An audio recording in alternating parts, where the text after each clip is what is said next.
সংকোচ ব্রিজের চা বাগান আপনারা দেখতে পাচ্ছেন। এই চা বাগানে এই মজুদরা কাজ করে বাড়ি যাচ্ছে,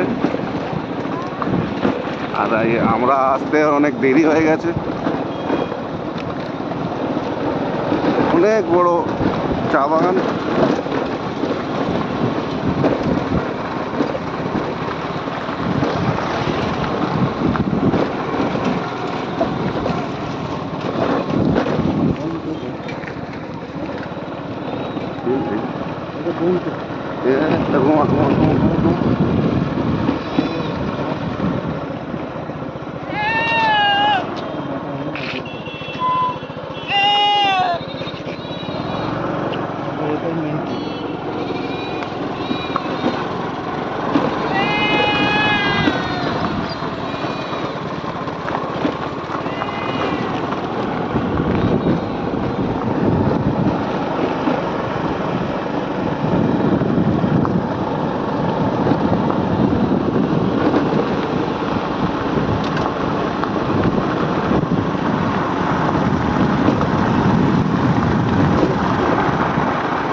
অনেক ভালো ক্লাইমেট, অনেক ভালো, তাই জন্য এই চা বিখ্যাত।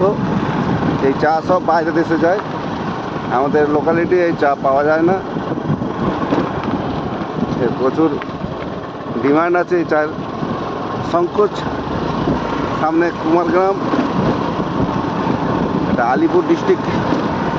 আপনাদের আলিপুর ডিস্ট্রিক্টের এটা এলাকা পড়ে। আপনারা দেখছেন এখানে এত বড় জায়গাতে চা বাগান, আর এই চা প্রচুর ভালো, তাই জন্য এই চা বাগানের প্রচুর ডিমান্ড আছে। এখন পুজো চলে এসছে, এখন প্রচুর চা বাগানে কাজ, আর কিছুদিন পরে ছুটি।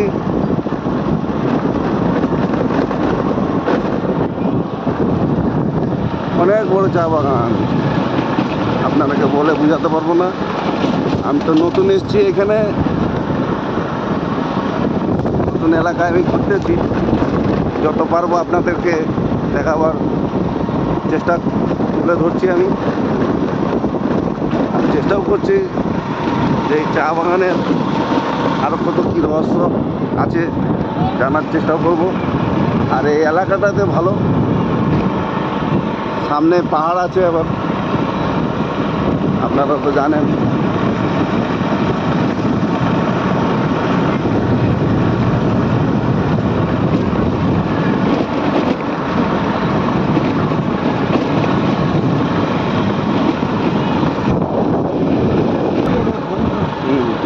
এই চা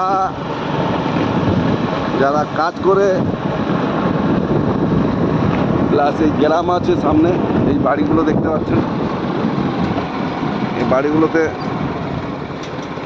প্রায় চা বাগানে কাজ করে।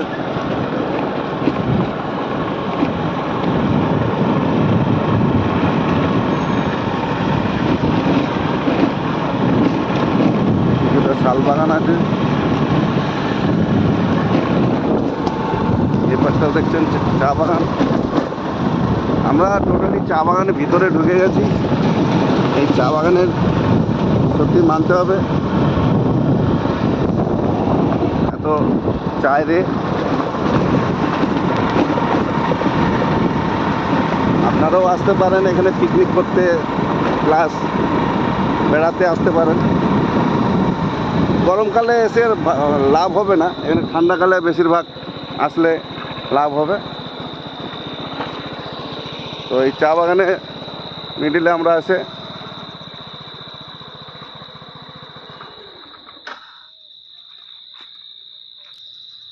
নমস্কার, অনেক দেরি হয়ে গেছে। তবে এই চা বাগান আপনারা দেখতে পাচ্ছেন। এই চা বাগানে আমি প্রায় চা বাগান নিয়ে আমি তুলে ধরি। তো আমি চাইছি আপনারা দেখুন, আসতে পারেন। এখানে এলাকা ভালো, প্লাস এখানের গ্রামের লোকগুলোও ভালো। এখানে সব প্রায় চা বাগানেই কাজ করে। তো আমি চাইছি আমার যদি ভালো লেগে থাকে সাবস্ক্রাইব, লাইক দিয়ে দেবেন। ধন্যবাদ।